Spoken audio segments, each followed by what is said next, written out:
বনি ইসরাইলরা মিশর থেকে যখন বহিষ্কার হয়ে গেল, তাদের যখন পা রাখার কোনো জায়গা থাকলো না, বনি ইসরাইলরা মিশর থেকে যখন বহিষ্কার হয়ে গেল, এরপরে আল্লাহ পাক তারা যখন ধৈর্য অবলম্বন করলো, আল্লাহ পাক তাদের ব্যাপারে বলছেন, ওয়া আওরাসনাল কওমাল্লাযীনা কানু ইউসতাদআফুনা মাশারিকাল আরদি ওয়া মাগারিবা আল্লাতী বারাকনা ফিহা।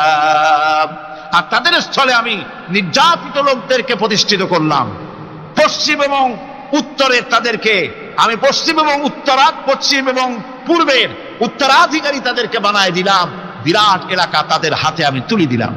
ওয়া তাম্মাত কালিমাতু রাব্বিকাল হুসনা আলা বানি ইসরাঈলা বিমা সাবারু। আর এভাবে করে আল্লাহ পাক তার কথাকে পূর্ণ করলেন বনি ইসরাইলদের উপরে সবর ইখতিয়ার করার জন্য, ধৈর্য ধরার কারণে আল্লাহ পাক রাষ্ট্রের মালিক তাদের বানায় দিলেন। জোরে বলেন সুবহানাল্লাহ। কোরআনে কারীম বলছে, বালা ইন তাসবিরু ওয়া তাত্তাকু ওয়া ইয়াতুকুম মিন ফাওরিহিম হাদা ইউমদিদুকুম রাব্বুকুম বিখামসাতি আলাফিন মিনাল মালাইকাতি মুসাউমিন। হ্যাঁ, তোমরা যদি ধৈর্য অবলম্বন করো আর আল্লাহকে ভয় করে চলো, তাহলে এক্ষুনি আল্লাহ রাব্বুল আলামিন তোমাদের জন্য কাতারে কাতারে শৃঙ্খলাবদ্ধ 10,000 ফেরেশতা দিয়ে তোমাদেরকে সাহায্য করবেন। সুবহানাল্লাহ। তোমাদেরকে ফেরেশতা দিয়ে সাহায্য করা হবে। তোমরা যদি সবর ইখতিয়ার করো, তাহলে সংখ্যা যদি কম হয়, বেশি সংখ্যার উপরে জয়ী করে দেব। ইয়াকুম মিনকুম 20 সাবিরুনা ইয়াগলিবু মিয়াতাইন। যদি তোমাদের ভিতরে ধৈর্যশীল 20 জন হয়, আমি 200 কাফেরের বিরুদ্ধে তোমাদেরকে জয়ী করে দেব। সুবহানাল্লাহ। তোমরা যদি হও ধৈর্যশীল 200 20 জন, 200 কাফেরের উপরে তোমরা জয়যুক্ত হয়ে যাবে। আর বিপদ আর মুসিবতে যারা ধৈর্য ধরে, তাদের জন্য আল্লাহর পক্ষ থেকে সুসংবাদ। সুসংবাদ কাদের জন্য? ধৈর্যধারীদের জন্য।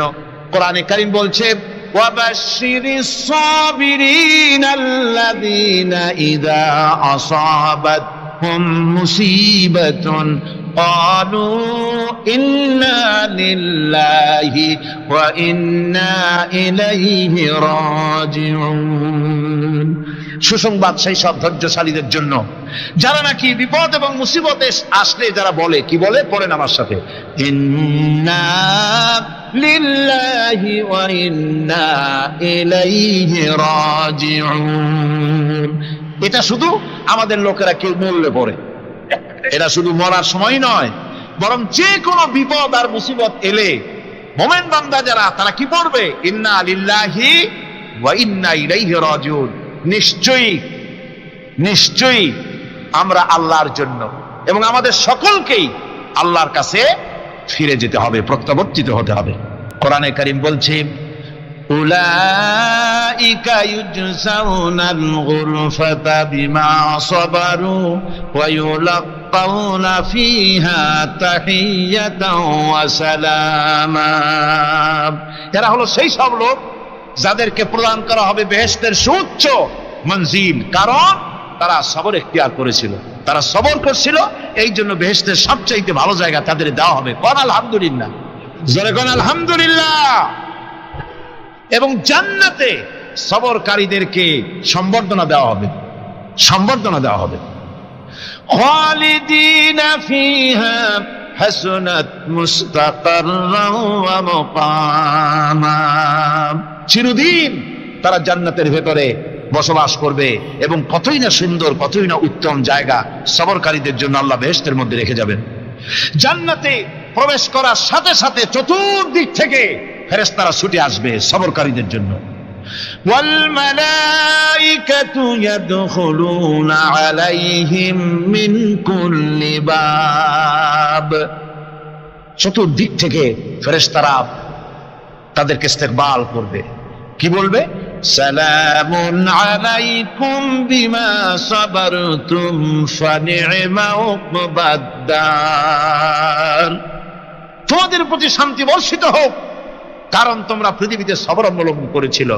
কতই না উত্তম জায়গা, কতই না সুন্দর জায়গা আল্লাহ রাব্বুল আলামিন সবরের বিনিময় তোমাদেরকে দান করেছেন। সুতরাং এই সবর হচ্ছে মুসলমানদের জন্য সবচেয়ে বড় নিয়ামত। এই ধরনের ধৈর্য যদি আমরা অবলম্বন করতে পারি, তাহলে আল্লাহ পাক বলছেন, উলাইকাল্লাযীনা সাদাকু ওয়া উলাইকা হুমুল মুত্তাকুন। এরাই হলো ঈমানের দাবিতে সত্যবাদী। কোন আলহামদুলিল্লাহ। কারা কারা? না না, শুধু সবরকারী না। এই যে 10টা পয়েন্ট বলা হলো, কয়টা পয়েন্ট বলা হয়েছে? 10টি পয়েন্ট। সেই 10টি পয়েন্ট যারা পালন করবে, এরা হলো ঈমানের দাবিতে সত্যবাদী, আর এরাই হচ্ছে প্রকৃতপক্ষের মুত্তাকি। আমরা মুত্তাকি বুঝি দাঁতে ছাতা, দাড়ি টাড়ি আশ্রয় না, জাব্বা জুব্বা গায়ে দিয়ে কোনো জায়গায় পড়ে থাকে। হ্যাঁ, এটা বড় মুত্তাকি, খুব পরহেজগার। সালাত সত্তর যদি পড়ে তাহলে তো আরো বড় পরহেজগার। এই 10টি সত্য যদি সম্পাদন করতে পারি, যদি আমল করতে পারি, জীবন ধন্য হয়ে যাবে। সেই 10টি কথা আমি আবার আপনাদের স্মরণ পটে তুলে দিতে চাই, প্যাকেট করে পকেটে উঠাই দিতে চাই, যেন বাড়ি নিয়ে যেতে পারেন। 1 নম্বর হচ্ছে 10টি পয়েন্টের 1 নম্বর আল্লাহর প্রতি ঈমান। 1 নম্বরে আল্লাহর প্রতি ঈমান, 2 নম্বরে পরকালের প্রতি ঈমান, 3 নম্বরে ফেরেশতাদের উপর ঈমান, 4র্থ নম্বরে কিতাবের প্রতি ঈমান, 5ম নম্বরে নবীদের প্রতি ঈমান, 6ষ্ঠ নম্বরে সহায় সম্বলহীন নিকটবর্তী আত্মীয়, ইতিম, মিসকিন, প্রবাসী, মুসাফির, সাহায্য প্রার্থী, এদেরকে মুক্ত করার জন্য এদেরকে সাহায্য প্রদান করা, 7 নম্বরে নামাজ প্রতিষ্ঠা করা, 8 নম্বরে যাকাত আদায় করা, 9 নম্বরে ওয়াদা পালন করা, 10 নম্বরে সবর এখতিয়ার করা। কয়টা হলো? এই 10টি কাজ যদি আমরা পালন করতে পারি, বিপদে মুসিবতে ধৈর্য ধারণ করতে পারি, যত মুসিবত আসুক, আসলে এগুলি কিছু না। মুসিবত আল্লাহ টেস্ট করবেন, মুসিবত দিয়া আল্লাহ টেস্ট করেন। দেখা যায় যে ওদের শক্তি খুব বেশি, চোখে আপনি দেখতে পারেন, কিন্তু আল্লাহ বলছেন ইন্না কায়দাশ শায়তানে কানা দাঈফা। বাতিলরা হলো শয়তান।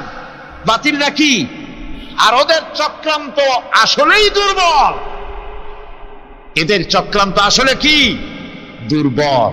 কাজেই এগুলিকে ভয় করা যাবে না। বিপদে মুসিবতে ধৈর্য ধারণ করে যদি অগ্রসর হওয়া যায়, তো আল্লাহ রাব্বুল আলামিন এই 10টি পয়েন্ট যদি আমল করা যায়, দুনিয়াও শান্তি পাবো, আখিরাতেও শান্তি পাবো। যত মুসিবত আসুক, বিপদ আসুক, ধৈর্যের সাথে মোকাবেলা করতে হবে। ধৈর্যের অর্থ কি?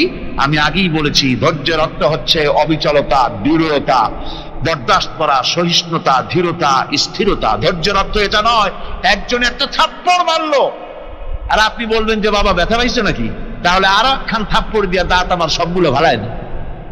এর নাম ধৈর্য নয়। ধৈর্য হচ্ছে পরিস্থিতির মোকাবেলা করতে হবে সাহসিকতার সাথে, এর নাম হচ্ছে ধৈর্য। সবর একটি মৌলিক মানবীয় গুণ। এই গুণ যার মধ্যে আছে, সে তার নৈতিকতার শীর্ষে পৌঁছে যেতে পারে। আর এই গুণটি যার মধ্যে অভাব, এই সবর যার ভিতরে নাই, সে মানুষের পর্যায়ে পড়ে না। যত অসুবিধা, যত কষ্ট, যত রকমের বিপদ মুসিবত, যত রকমের অসুবিধার সৃষ্টি হয়, তার মূলীভূত কারণ হচ্ছে ধৈর্যের অভাব, সবরের অভাব। দুনিয়ার সমস্ত নবী রাসূলগণ সবর অবলম্বন করেছেন। তারা ছিলেন সবরের মূর্ত প্রতীক। সবর কাকে বলে দুনিয়াবাসীকে তারা তা দেখিয়ে দিয়েছেন। নিজ নিজ কওমের কাছ থেকে যখন কওমের কাছে নবীরা দাওয়াত দিয়েছেন, ইসলামের দ্বীনের দাওয়াত দিয়েছেন, তখনই সমাজপতিরা, রাষ্ট্রশক্তি তাদের উপরে, নবীদের উপরে ভেঙে পড়েছে, অত্যাচার করেছে। আল্লাহর পয়গম্বরেরা এই সমস্ত অত্যাচারের মোকাবেলায় চরম ধৈর্যের পরিচয় দিয়েছেন। কোরআনে কারিমে উল্লেখ করা হয়েছে, অত্যাচারের মোকাবেলায় আম্বিয়া কেরাম যা বলেছেন সেটা হলো এই, ওয়ামা লানা আল্লা নাতাওয়াক্কালা আলাল্লাহি ওয়া ক্বাদ হাদানা সুবুলানা। আল্লাহ পাক বলেন, পয়গম্বরেরা বলেছেন আমরা আল্লাহর উপরে ভরসা করব না, তো কার উপরে ভরসা করব? তিনি তো আমাদেরকে সঠিক পথ দেখিয়েছেন, সঠিক রাস্তা আমাদের দেখিয়েছেন, সুতরাং তার উপরেই তো আমরা ভরসা করব। وَلَنَصْبِرَنَّ عَلَى مَا آذَيْتُمُونَا وَعَلَى اللَّهِ فَلْيَتَوَكَّلِ الْمُتَوَكِّلُونَ। তোমরা আমাদের যে সব কষ্ট দাও, পীড়ন দাও, সেজন্য আমরা ধৈর্য অবলম্বন করব।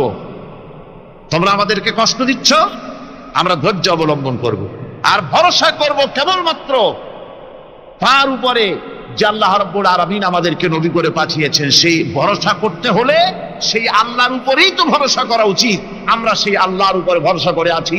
তোমাদের যত খুশি আমাদের বিরুদ্ধে ষড়যন্ত্র করো, আমাদেরকে অত্যাচার করো। কোরআনে কারিমে হযরত হুদ আলাইহিস সালামের ঘটনা আল্লাহ রাব্বুল আলামিন এভাবে এনেছেন, তাম এলাকার মানুষ তার বিরুদ্ধে ক্ষিপ্ত হয়ে গিয়েছে। সমাজের লোক, রাষ্ট্রশক্তি হযরত হুদ আলাইহিস সালামের উপর অত্যাচারের পাহাড় ভেঙে দিয়েছে। হযরত হুদ আলাইহিস সালাম একা মানুষ, সমাজের রাষ্ট্রশক্তির এই দুর্বিসন্ধি আর ষড়যন্ত্রের চ্যালেঞ্জ তিনি গ্রহণ করলেন। আর তিনি বললেন, তিনি যেটা বললেন আল্লাহ পাক কোরআনে তা কোট করে দিলেন। দুনিয়ার সমস্ত ইসলামী আন্দোলনের কর্মীদের জন্য আল্লাহ পাক কোট করে দিলেন, সমস্ত মুমিনদের জন্য তা উল্লেখ করলেন। হুদ আলাইহিস সালাম তিনি জাতিকে বললেন, ফাকিদুনি জামিআন তুম্মা লা তুনদিরুন। তোমাদের যত ক্ষমতা আছে সমস্ত ক্ষমতা নিয়ে আমার বিরুদ্ধে তোমরা ষড়যন্ত্র করো, আর আমাকে এতটুকু অবকাশ দিও না। আমি সেই আল্লাহ রাব্বুল আলামিনের উপরে ভরসা করেছি, যার কুদরতি হাতের ভিতরে আমার জান, আর গোটা পৃথিবীর সমস্ত প্রাণীর জান যার কুদরতি হাতের মধ্যে। যার হাতের ভিতরে গোটা পৃথিবীর সমস্ত জান, সে আল্লাহর উপরে ভরসা করেছি। যা খুশি তোমরা আমার বিরুদ্ধে করতে পারো। সুবহানাল্লাহ। এটার নাম হলো ঈমান, এটার নাম সবর, এটার নাম ধৈর্য। এই ধৈর্য আসে ঈমানে কামেল হলে পরে এবং আল্লাহর উপরে পরিপূর্ণ বিশ্বাস। প্রিয় ভাই সব, রব্বুল আলামিন বলেন নিকটবর্তী হতে হলে ওয়াসজুদ ওয়াকতারিব, সেজদা দাও আর সেজদার মাধ্যমে আমার নিকটবর্তী হয়ে যাও। সেজদা দিলেই আল্লাহর নিকটবর্তী হওয়া যায়। কোন সুবহানাল্লাহ। সাহাবী, আল্লাহ নবীর সাহাবী প্রশ্ন করেছেন, নবীজি বান্দা কখন আল্লাহর নিকটবর্তী হয়ে যায়? নবীজি বলেছেন, বান্দা যখন সেজদা দেয় তখন আল্লাহর বান্দার মাঝে কোনো হিজাব থাকে না, একদম আল্লাহ পাকের নিকটবর্তী হয়ে যায় বান্দা যখন সেজদায় পড়ে যায়। সুতরাং নামাজ হচ্ছে নিকটবর্তী হওয়া, সালাত এটা হচ্ছে নিকটবর্তী হওয়া। নামাজ ফরজ হওয়ার কারণ হচ্ছে এই যে মানুষ আল্লাহর বান্দা বা গোলাম হিসেবে সৃষ্টি হয়েছে, তাই একমুখী হয়ে রবের বন্দিগি করা এটা হচ্ছে তার স্বাভাবিক একটা প্রকৃতি। আল্লাহ রাব্বুল আলামিন এই প্রকৃতির দাবি মিটাবার জন্যই নামাজের ব্যবস্থা করেছেন। মানুষের ফিতরত, মানুষের নেচার, মানুষের ফিতরত হচ্ছে এই যে কারো না কারো কাছে মাথা নত করা, হাত জোড় করা, মাথা নত করা, সার্বভৌমত্বের মালিক কাউকে মনে করা। হাত জোড় করতে হলে, মাথা নত করতে হলে, সার্বভৌমত্বের মালিক হিসেবে কাউকে গ্রহণ করতে হলে আল্লাহর বিকল্প কেউ আছে নাকি? ইসলামের মূল দাওয়াতটা হলো ফিতরত অনুযায়ী দাওয়াত দেওয়া হয়েছে। মানুষ যেন মাথা নত করে, গোলামি করে। এজন্য আল্লাহ রাব্বুল আলামিন বলেছেন যে আমি মানুষ এবং জিনকে সৃষ্টি করেছি, তার কারণটাই হলো মা খালাকতুল জিন্না ওয়াল ইনসা ইল্লা লিয়াবুদুন। মানুষ আর জিন জাতিকে সৃষ্টি করা হয়েছে ইবাদতের জন্য, গোলামির জন্য। ইবাদত আর গোলামি, এটাই করতে হবে। গোলামি করতে হবে, দাসত্ব করতে হবে। আর এই দাসত্ব, আল্লাহর আনুগত্য, এই গোলামির দাওয়াত দিয়েছেন দুনিয়ার সব নবীরা। কোন নবী বলেন নাই যে আমার গোলামি করো। কেউ বলেছেন? বলেন জোরে, কেউ বলেছেন? আল্লাহ পাক বলেন, ওয়ালাকাদ বা'আসনা ফি কুল্লি উম্মাতির রাসূলা আন ইবুদুল্লাহা ওয়াজতানিবুত তাগুত। প্রত্যেক জাতির জন্য আমি রাসূল প্রেরণ করেছি। তারা মানুষকে দাওয়াত দিয়েছেন এই কথা বলে যে এক আল্লাহর গোলামি করো, তিনি ছাড়া কোনো ইলাহ নাই, আইনদাতা নাই, বিধানদাতা নাই, তার গোলামি, তার সামনে মাথা নত করে দাও। নামাজ হচ্ছে তাওহীদের অবশ্যম্ভাবী এক বহির্প্রকাশ। তাওহীদের জন্য তাওহীদবাদী মানুষ যারা, তাদেরকে নামাজ আদায় করতেই হবে। আকীদা বিশ্বাসের দিক থেকে তাওহীদ যদি হয় পুরা দ্বীনের মূল উৎস, তাহলে আমলের দিক থেকে নামাজ হচ্ছে পুরা দ্বীনের মূল ভিত্তি। নামাজ হচ্ছে আমলের মূল ভিত্তি। এর বাস্তবায়ন ছাড়া দ্বীন পূর্ণ হয় না। নামাজ মুমিনের কেবলমাত্র একটি উত্তম আমলই নয়, বরং নামাজ হচ্ছে ঈমানের মূল ভিত্তি। যার কাছে নামাজ নাই তার কাছে কিছুই নেই। রাসূল করিম সাল্লাল্লাহু আলাইহি ওয়াসাল্লাম বলেছেন যে নামাজ যে ব্যক্তি পড়ে না, আল্লাহ পাকের সাথে তার কোনো সম্পর্ক বাকি থাকে না। সুতরাং এই নামাজটা হচ্ছে এই যে একমাত্র একাগ্র চিত্তে আদবের সাথে আল্লাহর সামনে রুজু হয়ে যাওয়া। কোরআনে কারীম বলছি, মুনিবিনা ইলাইহি ওয়াত্তাকুহু ওয়া আকিমুস সালাতা ওয়া লা তাকুনু মিনাল মুশরিকিন। তোমরা আল্লাহর দিকে রুজু হয়ে যাও এবং তাকে ভয় করে অন্যায় কাজ থেকে বিরত থাকো, আর নামাজ কায়েম করো, মুশরিকদের অন্তর্ভুক্ত হয়ে যেও না। নামাজ কায়েম করা, নামাজের আদেশ কোরআনে কারীমের মধ্যে আল্লাহ পাক বহু জায়গায় করেছেন। ঈমানের পর নামাজই হচ্ছে সবচেয়ে বড় জরুরি। একজন মানুষ ঈমান আনলো, যেমন কালকে একজন ঈমান এনেছে, ঈমান আনার সাথে সাথে তার প্রথম কাজ কি বলুন? বলেন প্রথম কাজ কি? ফজরের নামাজের আগে একজন ইসলাম কবুল করলেন, তার প্রথম দায়িত্ব নামাজকে আদায় করে দেওয়া, ফজরের নামাজ পড়া। জোহরের আগেই কেউ ঈমান আনলো, তার প্রথম দায়িত্ব জোহরের নামাজ আদায় করা। আসরের নামাজের আগে ঈমান এনেছে, তার প্রথম দায়িত্ব হলো আসরের নামাজ আদায় করা। তার মানে হলো ঈমান আনার পর একজন ঈমানদারের প্রথম দায়িত্ব হচ্ছে নামাজ। গুরুত্বপূর্ণ বিষয়, খুব ভালো করে শুনতে হবে, ইয়াদ রাখতে হবে প্রত্যেকটি মুসলমানের। এই নামাজ কি জিনিস, কেমনে আদায় করতে হবে, আদায় না করলে কি হবে, গুরুত্বপূর্ণ এই কথাগুলি প্রত্যেকের স্মরণ রাখতে হবে। কিয়ামতের দিন মানুষ যে জাহান্নামে যাবে, জাহান্নামের জন্য, জাহান্নামে যে সব কারণে যাবে তার মধ্যে বড় কারণ কালকে বলেছিলাম, দেখি মনে আছে নাকি? বড় কারণ কয়টা? কয়টা? আলহামদুলিল্লাহ মনে আছে। আল্লাহ রাব্বুল আলামিন বলেন, ইয়াতাসাআলুনা আনিল মুজরিমিন। কিয়ামতের দিন অপরাধীদেরকে জিজ্ঞেস করা হবে, মা সালাকাকুম ফি সাকার, জাহান্নামে কেন আসছো?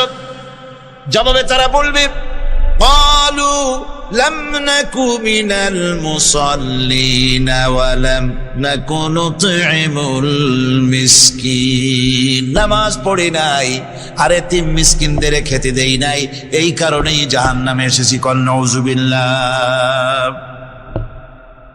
নামাজ যারা পড়বে না জাহান্নামে যেতে হবে। কোথায় যেতে হবে?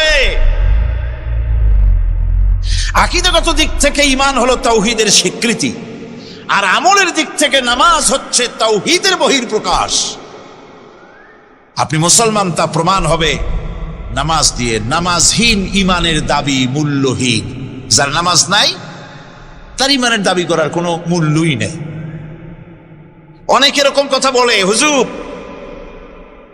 আমি মানুষটা নিতান্ত খারাপ না, যাই মনে করেন, গ্রামে রাস্তা বানাইছি, ব্রিজ করে দিয়েছি, কালভার্ট করেছি, এতিম মিসকিনরে তাও মাঝে মধ্যে খাবার দেই, বিধবারে কাপড় চোপড় দেই, মানুষটা আমি নিতান্ত খারাপ না, তবে এই মাঝে মধ্যে একটু নামাজ পড়ি না, তাতে কি আমার ইমান নষ্ট হয়েছে নাকি?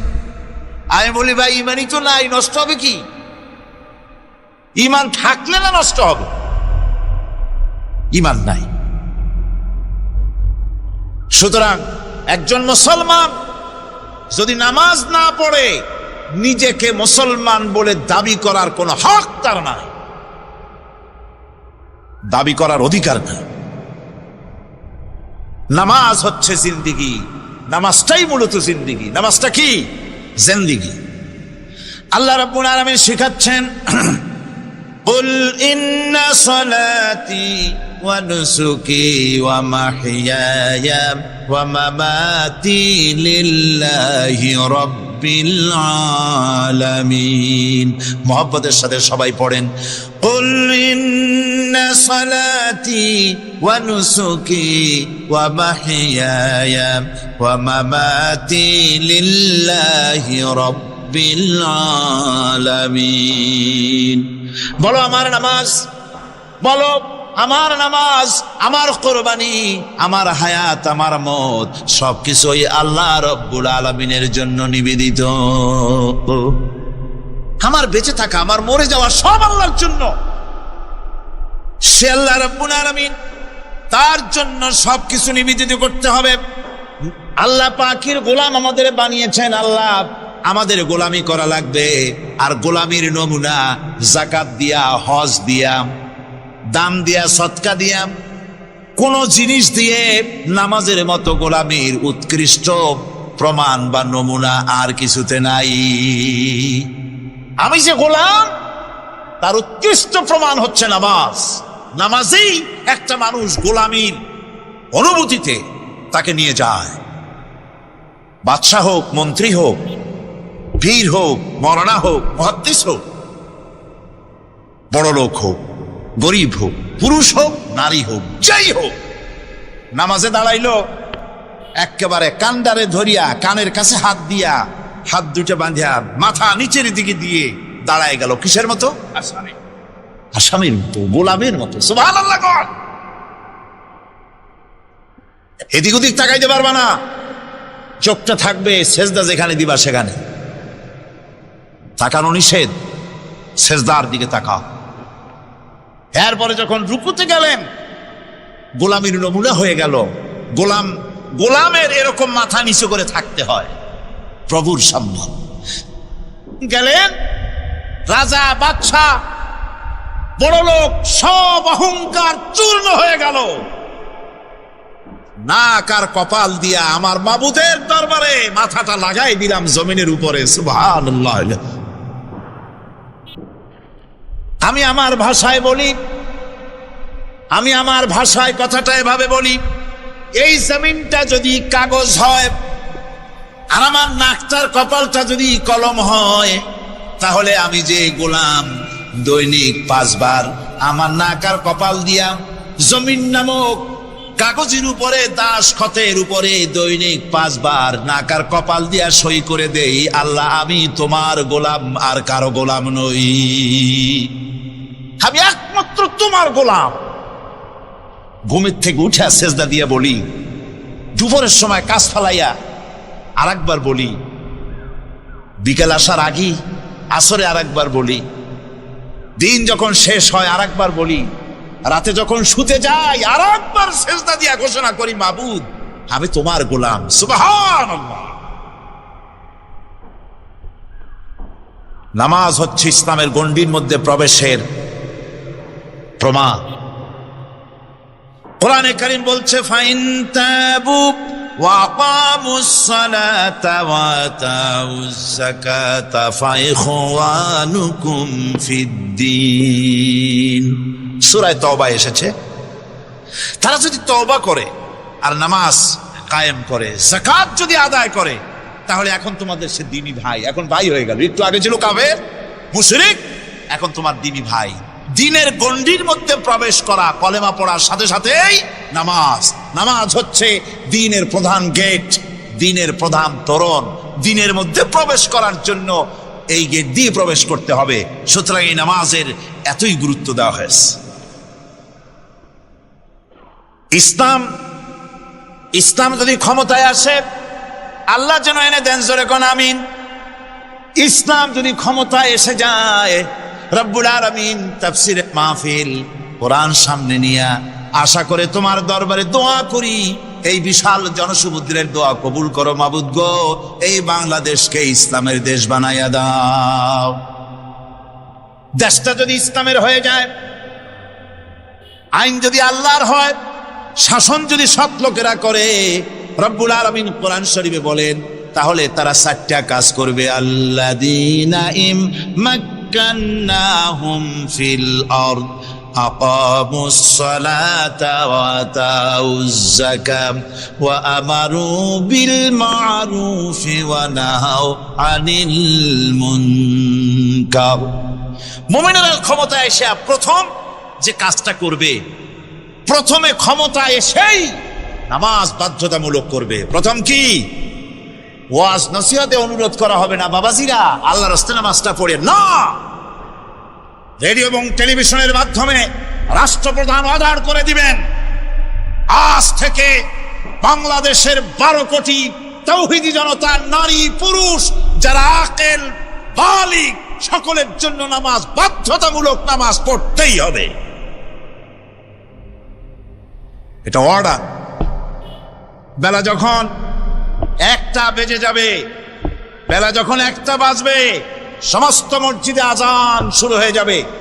আজানের সাথে সাথে অফিস, আদালত, কল কারখানা, ক্ষেত খামার, শিক্ষাঙ্গন সব ডেডলক হয়ে যাবে। আধা ঘন্টার জন্য বন্ধ হয়ে যাবে। যারা মুসলমান অফিসে, কলেজে, ইউনিভার্সিটিতে, সর্বত্র তারা নামাজের জন্য প্রস্তুতি নেবেন। আধা ঘন্টার ভিতরে নামাজ আর খানা সেরে আবার কলেজ চলবে, বিশ্ববিদ্যালয় চলবে, কল চলবে, কারখানা চলবে, ক্যান্টনমেন্ট চলবে, সেক্রেটারিয়েট চলবে, সব আপন গতিতে চলতে থাকবে। আল্লাহর রহমত, বরকত আকাশ থেকে নাজিল হয়ে যাবে।